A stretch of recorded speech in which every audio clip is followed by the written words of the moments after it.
Hello my loyal fans, I'm Danny, and this is the Bose Soundlink Max. A lot of you have been waiting for this to come out. It came out last month. We have the Bose Soundlink Flex here, which came out in 2021, and you've been waiting 3 years for an update. Well, 3 years later, we have the Bose Soundlink Max here, and it is basically a blown up Bose Flex. It also has a blown up price though, it's $400. It's really expensive. You can get these Flexes for about 120 bucks. Or if you go on eBay, which there's a link below, then you can get them for 80 bucks and get 2 of these and play them in stereo mode. So is that a better deal, or is it time to get the Max here? Is this really worth it? By the way, I'm not sponsored by anybody. Bose didn't give me this speaker, I bought it with my own money, and I'm just giving you my honest opinion. But if you want to, you can use an affiliate link below and let me know in the comments if you did so I can personally thank you. Really, it's not a terribly different from the Flex here, aside from the fact that it can produce bigger bass because it's bigger, with a little bit more wattage and a few more speakers inside of it. It doesn't have a microphone like the Flex, unfortunately, so you can't talk to it, but why do you want to talk to somebody with this thing anyways? The other thing that it has that's nice is they actually included an aux port, so if you want to listen to some lossless audio into this guy, you can actually do that now. It also allows you to use AAC and aptX Bluetooth codecs, so you can get a little bit higher bitrate for your audio if you're really into that and you want to set up your phone to distribute that sound to this thing. It's got IP67, it's totally waterproof, but really the thing that really mattered to me was, does this thing actually sound like the Bose Flex? Does it really harbor the qualities that we love about the Flex? So I did some listening to it and I noticed that the Bose Flex definitely brings up the mid-range quite a bit more. If you listen to this sample here, the secret is that they use a charcoal snake that's supposed to keep the temperature consistent throughout the cook. The secret is that they use a charcoal snake that's supposed to keep the temperature consistent throughout the cook. Shh. Shh. In my experience of listening to these things, I will say the Bose Max here does replicate a lot more frequencies than the Flex. I'm not saying it necessarily is a more enjoyable experience, but it definitely reproduces a wider spectrum of sound. I get the sense that the mid-ranges in this are toned down just a little bit here. One of the other nice things about the Max here is that you can actually use the app to equalize the audio, whereas the Flex, you're limited to third-party equalization apps, and I don't usually use those. It also has what they call a shortcut button, which basically switches between aux or your Bluetooth, or even less useful, it just goes to your Spotify and shuffles around on there. I can't really predict what it's going to play, but each time you hit it, it just goes to a different song, and it's a little confusing. I don't really use that. I don't mind just getting on my phone and setting up my Spotify, so that button's not a big deal to me.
Okay, my overall impression is that the Bose Max sounds phenomenal. Really does a good job of getting the deep lows not mixed up with the highs. You can kind of distinguish each instrument. I don't know how they did that, but it sounds really good. So to compare this to a few things, the Marshall Middleton here sounds a ton brighter. Even at the EQ settings being at neutral, this speaker really pushes out like the higher end noise, but it doesn't necessarily do it with more grace or anything like that. I think the Bose sounded a lot smoother. So I'd definitely say that I actually prefer the Bose over the Middleton here. As far as how it compares to the Motion X600, I think this is actually still a really good value, even compared to the Bose here. You're gonna get a little bit more bass out of the Max versus the X600, but I honestly think the X600 still sounds really good. I don't think a blind test would necessarily, you would be able to distinguish too much between these. Phenomenal value at probably about half the price. The EpicBoom here sounds really good too. It doesn't quite have as deep of a bass as the Max does. But honestly, it sounds pretty good, but the Max, I think, just edges it out a little bit, and it just sounds a little bit better to me. The old Kilburn here, these things have been in production for quite a while. This is definitely more of a box speaker and it's not oriented to be as 360 sounding, so it's gonna sound a little bit more accurate when you are sitting right in front of it. But who's sitting right in front of a speaker? Like, that's the beauty of something like the Max here, is it's pushing out sound in a more 360 oriented design. Obviously it's gonna favor the front here, but not like the Kilburn where it's just like pushing it straight out the front.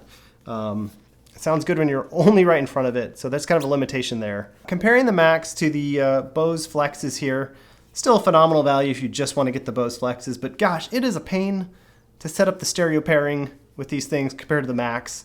And even though they sound just about as good, it's kind of like comparing apples to oranges, because stereo music is going to sound just a lot like more depthy than anything like a Bose Max. Yeah, there's some stereo separation in here, but it's not going to compare to stereo. Obviously, one Bose Flex is never going to sound as good as a Max. It's not going to bring out the depth that's there, but I think the Bose Flexers are still a way to go. So anyways, if you enjoyed this video, leave a comment, subscribe.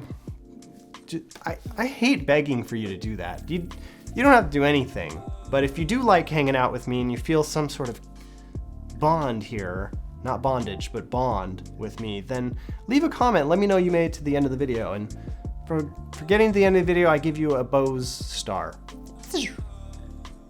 for your efforts and the fact that you stayed with me. So proudly let me know if you stayed till the end of the video, and I'll give you a little heart on your comment. Bye.